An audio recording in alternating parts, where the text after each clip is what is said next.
നമസ്തേ. നമ്മുടെ പുതിയൊരു സെഷനിലേക്ക് എല്ലാവർക്കും സ്വാഗതം. ഇന്ന് വളരെ ഇമ്പോർട്ടൻ്റ് ആയിട്ടുള്ളൊരു കാര്യമാണ് നമ്മൾ ചെയ്യാൻ പോകുന്നത്.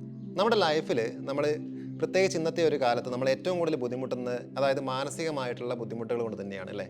അതിലേറ്റവും പ്രധാനപ്പെട്ടതാണ് നമ്മുടെ ഇമോഷൻസ് അല്ലെങ്കിൽ നമ്മുടെ തോട്ട്സ്. ഇതൊന്നും നമ്മുടെ കൈകളിലല്ലാത്തൊരവസ്ഥ. നമുക്ക് കൺട്രോൾ ചെയ്യാൻ പറ്റുന്നില്ല. അമിതമായിട്ടുള്ള ദേഷ്യം, വിഷമം, നിരാശ, ഓവർ തിങ്കിങ്, ടെൻഷൻ, ഡിപ്രഷൻ, ഇങ്ങനെയുള്ള കാര്യങ്ങളൊക്കെ എല്ലാം മാനസിക തലത്തിൽ നിന്ന് വരുന്ന കാര്യങ്ങളാണ് അല്ലേ. നമ്മുടെ ചിന്തകളുടെയും അല്ലെങ്കിൽ നിയന്ത്രണമില്ലാത്തൊരവസ്ഥയുടെയും ഭാഗമായിട്ട് വരുന്ന കാര്യങ്ങളാണ്.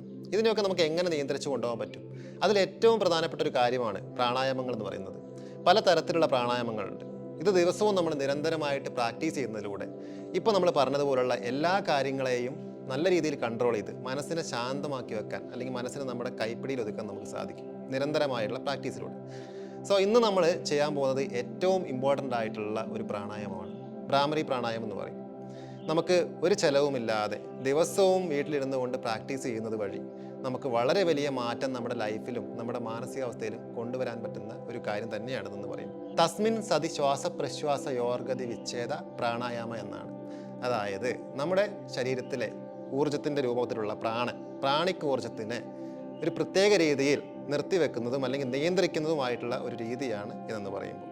അതായത് ഓരോ പ്രാണായാമത്തിലും നമ്മൾ ശ്വാസത്തിനെയും ഊർജ്ജത്തിനെയും പ്രത്യേകം രീതികളിലായിട്ട് ഉപയോഗിക്കുന്നുണ്ട് അല്ലേ. നമ്മുടെ നാഡീശുദ്ധി പ്രാണായാമം ചെയ്യുമ്പോഴാണെങ്കിലും ഭസ്ത്രിക ചെയ്യുമ്പോഴാണെങ്കിലും എല്ലാത്തിലും നമ്മൾ ഓരോ രീതിയിലാണ് ഓരോ കൺട്രോൾ ചെയ്യുന്നത് പ്രാണിക് ഊർജ്ജത്തിന്. അപ്പോൾ ഇന്ന് നമ്മൾ ചെയ്യുന്ന പ്രാണായാമത്തിലൂടെ നമ്മൾ ചെയ്യാൻ പോകുന്ന കാര്യം എന്ന് പറയുമ്പോൾ നമ്മൾ ശ്വാസം ഉള്ളിലേക്ക് എടുക്കുന്നു. ഒരു വണ്ട് മൂടുന്നത് പോലെ നമ്മൾ ഒരു ശബ്ദത്തോടു കൂടി ശ്വാസം പുറത്തേക്ക് വിട്ട് തീർക്കുകയാണ് ചെയ്യുന്നത്. ഓരോ ശ്വാസവും ഡീപ്പായിരിക്കണം. പുറത്തേക്ക് വിടുന്നതും നമ്മൾ ആസ്വദിച്ച് അറിഞ്ഞുകൊണ്ട് തന്നെ വേണം ചെയ്യാനായിട്ട്. ഒരു മാനസിക ഉയർച്ച നമ്മൾ പ്രാണായാമം ചെയ്യുമ്പോൾ വരുന്നത് എങ്ങനെയാണെന്ന് വെച്ചിട്ടുണ്ടെങ്കിൽ ഒരു എക്സ്പീരിയൻസിലൂടെയാണ്, ഒരു ഫീലിലൂടെയാണ്. അതായത് പെട്ടെന്ന് നമ്മൾ ചെയ്തു തീർത്തത് കൊണ്ടോ ദിവസവും നമ്മൾ ഒരു ആർട്ടിഫിഷ്യലായിട്ട് ചെയ്തു പോയതുകൊണ്ടോ അല്ല കാര്യം. നമ്മളത് എത്രത്തോളം ആസ്വദിക്കുന്നു, എത്രത്തോളം അനുഭവിക്കുന്നു എന്നുള്ളതാണ് ഏറ്റവും പ്രധാനപ്പെട്ട കാര്യം എന്ന് പറയുമ്പോൾ. നമ്മൾ ഈ ഭ്രാമരി പ്രാണായാമം ദിവസവും ചെയ്യുന്നതുകൊണ്ട് നമുക്ക് എന്തൊക്കെ ബെനിഫിറ്റ്സ് ആണ് ഉണ്ടാകുന്നത് വെച്ചിട്ടുണ്ടെങ്കിൽ അമിതമായിട്ടുള്ള ദേഷ്യം എടുത്തു പറയേണ്ട ഒരു കാര്യമാണ്. അതായത് നമുക്ക് നല്ല രീതിയിലൊരു മാറ്റം കൊണ്ടുവരാൻ സാധിക്കുന്ന ഒരു കാര്യമാണ് ഈ പ്രാണായാമം ദിവസവും പ്രാക്ടീസ് ചെയ്യുന്നതിലൂടെ.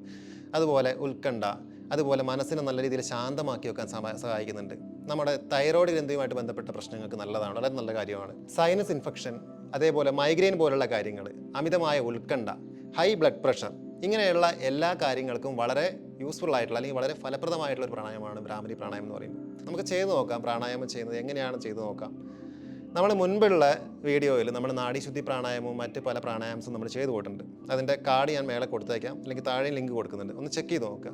നിങ്ങൾ ആദ്യമായിട്ട് ഈ വീഡിയോ കാണുന്ന ആളാണെങ്കിൽ അല്ലെങ്കിൽ പ്രാണായാമസ് ആദ്യമായിട്ട് അറിയാൻ ആഗ്രഹിക്കുന്ന ആളാണെങ്കിൽ വളരെ വിശദമായിട്ട് സ്കിപ്പ് ചെയ്യാതെ കണ്ടതിന് ശേഷം മാത്രം പ്രാക്ടീസ് ചെയ്യുക. നമ്മൾ ആദ്യമായിട്ട് പ്രാണായാമം ചെയ്യുന്ന സമയത്ത് നമ്മുടെ ഇരിപ്പൊരു പ്രധാനപ്പെട്ട കാര്യമാണല്ലേ. നമുക്ക് സുഖാസനത്തിലിരിക്കാം ഇതുപോലെ, അല്ലെങ്കിൽ പത്മാസനം, അർദ്ധപത്മാസനം, വജ്രാസനം, നിങ്ങൾക്ക് കംഫർട്ടായിട്ടുള്ള രീതിയിലിരിക്കാം. ഒരു നിബന്ധന എന്താണെന്ന് വെച്ചാൽ നിങ്ങളുടെ സ്പൈൻ നിവർന്നിരിക്കണം. നട്ടൽ സ്ട്രെയിറ്റ് ആക്കി വെക്കുക, ഫേസ് നേരെ വെക്കുക. വളരെ നല്ലൊരു ശാന്തമായ മനസ്സോടുകൂടി നിങ്ങൾ ഇരുന്ന് ചെയ്യാൻ വേണ്ടി ശ്രമിക്കുക. അതേപോലെ നിങ്ങളുടെ മനസ്സ് വളരെ ഡിസ്റ്റർബ്ഡ് ആണ്, അത് നിങ്ങൾ വളരെ ദേഷ്യത്തിൽ നിൽക്കുന്നു, വളരെ ബുദ്ധിമുട്ടിരിക്കുന്ന അവസ്ഥയിൽ നിങ്ങൾ ഓടിച്ചെന്ന് പ്രാണായാമം ചെയ്യുന്നത് ഒരു നല്ല രീതിയല്ല. മനസ്സൊന്ന് ശാന്തമായതിനു ശേഷമാണ് നമ്മൾ പ്രാണായാമമാണെങ്കിലും മെഡിറ്റേഷൻ ആണെങ്കിലും ചെയ്യുന്നത് ഫലപ്രദം. രാവിലെ എഴുന്നേറ്റ് നേരത്തെ പ്രാണായാമം ചെയ്യുന്നതാണ് ഏറ്റവും ബെറ്റർ. എംപ്റ്റി സ്റ്റൊമക്ക് ആയിരിക്കും, ഫ്രഷ് മൈൻഡ് ആയിരിക്കും, നല്ലൊരു മാനസികാവസ്ഥയായിരിക്കും. ഭക്ഷണം കഴിച്ചിട്ടാണ് നിങ്ങൾ ചെയ്യുന്നത്, പകൽ സമയത്തോ വൈകുന്നേരമാണ് ചെയ്യുന്നതെങ്കിൽ ഭക്ഷണത്തിന് ശേഷം ഒരു 3-4 മണിക്കൂറിന് ശേഷമാണ് നമ്മൾ ചെയ്യേണ്ടത്. അതും ഒന്ന് ഫ്രഷ് ആയിട്ട് ചെയ്യുകയാണെങ്കിൽ ഏറ്റവും നല്ലതാണ് പ്രാണായാമം ചെയ്യുന്ന സമയത്ത്. നമുക്ക് സുഖാസനത്തിലിരിക്കാം, നിവർന്ന് സ്ട്രെയിറ്റ് ആയിട്ടിരിക്കാം. അതിനുശേഷം ഭ്രാമരി പ്രാണായാമം ചെയ്യുന്നതിന് വേണ്ടി നമുക്കൊരു മുദ്രയുണ്ട്. ഷൺമുഖി മുദ്രയിലാണ് നമ്മൾ ഇന്ന് ചെയ്യുന്നത്. ഇത് പല രീതിയിലും നമ്മൾ ചെയ്യാറുണ്ട്. പ്രാണായാമസ് പല രീതിയിലും പല സ്ഥലങ്ങളിലും ചെയ്ത് കാണാറുണ്ട്. അതൊക്കെ നിങ്ങൾക്ക് ചെയ്യാവുന്ന രീതിയാണ്. നമ്മുടെ ചൂണ്ടുവിരൽ നമ്മുടെ ചെവിയിൽ ജസ്റ്റ് ടച്ച് ചെയ്തിട്ട് അതിങ്ങനെ വൈബ്രേറ്റ് ചെയ്തുകൊണ്ട് നമ്മൾ ചെയ്യുന്നൊരു രീതിയുണ്ട്. ആ രീതിയിൽ നിങ്ങൾക്ക് ഫോളോ ചെയ്യാം. നമ്മൾ ചെയ്യുമ്പോൾ ഷൺമുഖി മുദ്രയാണ് ചെയ്യുന്നത്. അതായത് നമ്മുടെ ചൂണ്ടുവിരൽ നമ്മുടെ കൺപോളയുടെ മേലെ, അടുത്ത രണ്ടാമത്തെ വിരൽ നമ്മുടെ മൂക്കിന് നടുവിലായിട്ട് ആ ഭാഗത്ത് വെക്കുന്നു. തൊട്ട് താഴെയുള്ള നമ്മുടെ മോതിരവിരൽ നമ്മുടെ മൂക്കിന് തൊട്ട് താഴെ ഉള്ള ഭാഗത്ത് വെക്കുന്നു. ചെറുവിരൽ ചുണ്ടിന് താഴെയുള്ള ഭാഗത്തുമാണ് വെക്കുന്നത്. നമ്മുടെ തമ്പ് നമ്മുടെ ചെവിയുടെ നടുഭാഗത്ത് അവർ ഉയർന്നു നിൽക്കുന്ന ഭാഗമല്ലേ, അവിടെ നമ്മൾ ജസ്റ്റ് ടച്ച് ചെയ്ത് വെക്കുന്നു. ഈ ഒരു രീതിയിലാണ് നമ്മുടെ ഈ ഒരു മുദ്ര വരുന്നത്. ഇവിടെ നമ്മൾ ശ്രദ്ധിക്കേണ്ട ഒരു കാര്യം എന്ന് പറയുമ്പോൾ നമ്മുടെ വിരലുകൾക്ക് അധികം പ്രഷർ കൊടുക്കരുത്. ജസ്റ്റ് ടച്ച് ചെയ്ത് വെക്കുന്നു, വളരെ ഫ്രീ ആയിട്ട് സ്ട്രെയിറ്റ് ആയിട്ടിരിക്കുന്നു എന്നുള്ളതാണ് രീതി എന്ന് പറയുമ്പോൾ. ഇപ്പോൾ കുറച്ചുകൂടി ഡീപ്പായിട്ട് നോക്കുകയാണെങ്കിൽ ഇപ്പോൾ ഹഠയോഗ പ്രദീപ് പോലുള്ള ഗ്രന്ഥങ്ങളിൽ പറയുന്നത് നമ്മൾ ഉള്ളിലേക്ക് എടുക്കുന്ന ശ്വാസം ആൺവണ്ടിനെ പോലെയും പുറത്തേക്ക് വിടുന്ന ശ്വാസം പെൺവണ്ടിൻ്റെ സൗണ്ട് എന്നാണ് പ്രതിപാദിക്കുന്നത്. പക്ഷെ നമ്മൾ അതൊന്നും നോക്കേണ്ട കാര്യമില്ല. നിങ്ങൾക്ക് എങ്ങനെയാണോ കംഫർട്ടായിട്ട് ചെയ്യാൻ തുടങ്ങുക അങ്ങനെ നിങ്ങൾ ചെയ്തു തുടങ്ങുക എന്നുള്ളതാണ്. കൂടുതലായിട്ട് ദിവസവും നമ്മൾ പ്രാക്ടീസ് ചെയ്യുമ്പോൾ അത് ഡെവലപ്പായി വരും. ചെയ്ത് നോക്കാം. ഫസ്റ്റ് നമ്മൾ ഷൺമുഖി മുദ്രയിൽ കൈകൾ വെക്കുന്നു, നിവർന്നിരിക്കുക. ആദ്യം ഒരു സാധാരണ ശ്വാസം ഉള്ളിലേക്ക് എടുത്ത് പതുക്കെ പുറത്തു വിടാം. ഇനി നമുക്ക് ചെയ്യുന്നതിന് വേണ്ടിയിട്ട് ഒരു ദീർഘശ്വാസം ഉള്ളിലേക്ക് എടുക്കാം.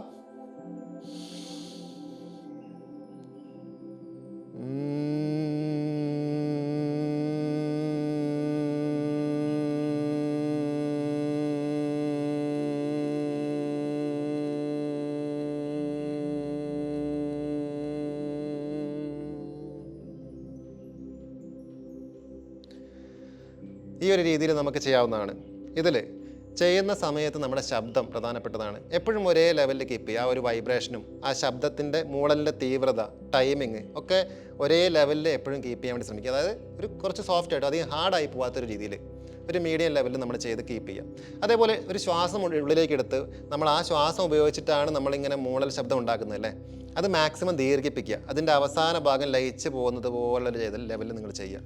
ചെയ്യുന്ന സമയത്ത് നിങ്ങളുടെ ബ്രെയിൻ അതേപോലെ നിങ്ങളുടെ നെറ്റിയുടെ ഭാഗം ഒക്കെ ഒന്ന് ശ്രദ്ധിച്ചുകൊണ്ടിരിക്കുക. നിങ്ങൾക്ക് സംഭവിക്കുന്ന അനുഭവപ്പെടുന്ന കാര്യങ്ങൾ അതൊക്കെ ഒന്ന് ശ്രദ്ധിച്ചുകൊണ്ടിരിക്കുക ചെയ്യുന്ന സമയത്ത്. നമുക്ക് ഒന്നുകൂടി ചെയ്തു നോക്കാം. ഷൺമുഖി മുദ്രയിൽ കൈകൾ വെക്കുക. സ്റ്റാർട്ട് ചെയ്യാം. ചെയ്യുന്നതിന് വേണ്ടിയിട്ട് ഒരു ശ്വാസം ഉള്ളിലേക്ക് എടുക്കുക.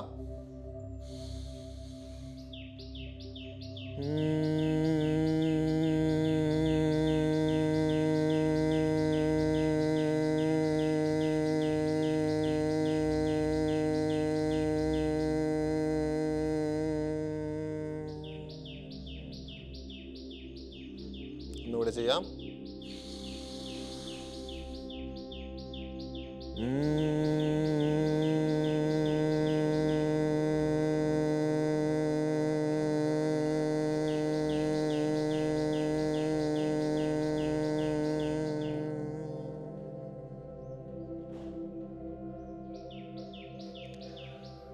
സാവകാശം കണ്ണു തുറക്കുക. ഈ ഒരു രീതിയിൽ വേണം നിങ്ങൾ ചെയ്യുന്ന സമയത്ത് ചെയ്യാനായിട്ട്. ശബ്ദം ഓരോ ദിവസവും നമ്മൾ പ്രാക്ടീസ് ചെയ്യുന്നതിനനുസരിച്ച് ശബ്ദത്തിൻ്റെ ആ ഒരു സോഫ്റ്റ്നെസ് മാറി വരും. കുറച്ച് കൂടുതൽ സമയം നമുക്ക് ഈ മൂളൽ നമുക്കിങ്ങനെ കണ്ടിന്യൂ ചെയ്യാൻ തുടർന്നു കൊണ്ടുപോകാൻ പറ്റും. അതേപോലെ നമുക്ക് ഒരേ ലെവലിൽ നമ്മുടെ ശബ്ദത്തിൻ്റെ ഒരേ പിച്ചിൽ നമുക്ക് കൺട്രോൾ ചെയ്ത് പോകാൻ നമുക്ക് സാധിക്കും. ഇപ്പോൾ റെഗുലറായിട്ടുള്ള പ്രാക്ടീസിലൂടെ ചെയ്യുന്ന സമയത്ത് നിങ്ങളുടെ ആജ്ഞാചക്രം അല്ലെങ്കിൽ നിങ്ങളുടെ തലയിൽ ബ്രെയിനിൽ അനുഭവപ്പെടുന്ന വൈബ്രേഷൻ ഇതിനെയൊക്കെ നിരീക്ഷിക്കുക, ശ്രദ്ധിച്ചുകൊണ്ടിരിക്കുക. ഇതിനുശേഷം നിങ്ങൾക്ക് മെഡിറ്റേഷൻ പോലുള്ള കാര്യങ്ങളിലേക്ക് കടക്കാവുന്നതാണ്. അപ്പോൾ എല്ലാ ദിവസവും എല്ലാ പ്രാണായാമവും ചെയ്യണമെന്നുമില്ല. നിങ്ങളുടെ സാധനയ്ക്കും സമയത്തിനും അനുസരിച്ച് സ്ഥിരമായിട്ടുള്ള കുറച്ച് കാര്യങ്ങൾ ഉൾപ്പെടുത്തിക്കൊണ്ട് നിങ്ങൾ നിൽക്കുക. ഏകദേശം ഒരു 8-10 തവണ നിങ്ങൾക്കിത് കണ്ടിന്യൂസ് ആയിട്ട് ചെയ്തു പോകാവുന്നതാണ്. പ്രധാനമായിട്ടും ഇത്രയും കാര്യങ്ങളാണ് നമ്മൾ ഭ്രാമരി പ്രാണായാമം ചെയ്യുന്ന സമയത്ത് ശ്രദ്ധിക്കേണ്ട കാര്യങ്ങൾ എന്ന് പറയുമ്പോൾ. നമ്മൾ ഇതിനെക്കുറിച്ച് ഒരുപാട് ഒരു ധാരണ ഉണ്ടാക്കുന്നതിന് പകരം ശരിയായ രീതിയിൽ നിങ്ങൾ പ്രാക്ടീസ് ചെയ്ത് തുടങ്ങുക എന്നുള്ളതാണ് വലിയ കാര്യം. നിങ്ങൾക്ക് ഡൗട്ട്സ് എന്തെങ്കിലും ഉണ്ടെങ്കിൽ താഴെയുള്ള ഇൻസ്റ്റാഗ്രാം വഴിയോ അല്ലെങ്കിൽ വാട്സപ്പ് നമ്പർ വഴിയോ നിങ്ങൾക്ക് കോൺടാക്റ്റ് ചെയ്യാം, ക്ലിയർ ചെയ്യാവുന്നതാണ്. അപ്പോൾ ഇത്രയും കാര്യങ്ങൾ ശ്രദ്ധിക്കുക. ചെയ്യുമ്പോൾ ശ്രദ്ധിക്കേണ്ട കാര്യങ്ങളും അതിന് മുൻപായിട്ട് ശ്രദ്ധിക്കേണ്ട കാര്യങ്ങളൊക്കെ നിങ്ങൾ സ്റ്റാർട്ട് ചെയ്യണമെന്ന് ആഗ്രഹിച്ചുകൊണ്ട് ഈ വീഡിയോ കാണുന്ന ആളാണെങ്കിൽ സ്കിപ്പ് ചെയ്യാതെ മുഴുവനായിട്ട് കണ്ടുപോവുക. അതായത് നമുക്ക് ഫിസിക്കലി സംഭവിക്കുന്ന ഒരു അല്ലെങ്കിൽ മെൻ്റലി സംഭവിക്കുന്ന ഒരു മാറ്റമാണ്. അത് തെറ്റായിട്ട് ചെയ്യുമ്പോൾ നമുക്ക് നേരെ ഓപ്പോസിറ്റാണ് നമുക്കതിൻ്റെ ഗുണങ്ങൾ ലഭിക്കുന്നത്. ഓക്കെ, അപ്പോൾ ഇത്രയും കാര്യങ്ങളാണ് നമുക്കിതിനെക്കുറിച്ച് പ്രധാനമായിട്ടും പറയാനുള്ളത്. അപ്പോൾ നമുക്ക് ഇന്നത്തെ വീഡിയോ നമ്മൾ വൈൻഡപ്പ് ചെയ്യുകയാണ്. Thanks for watching. Next day കാണാം.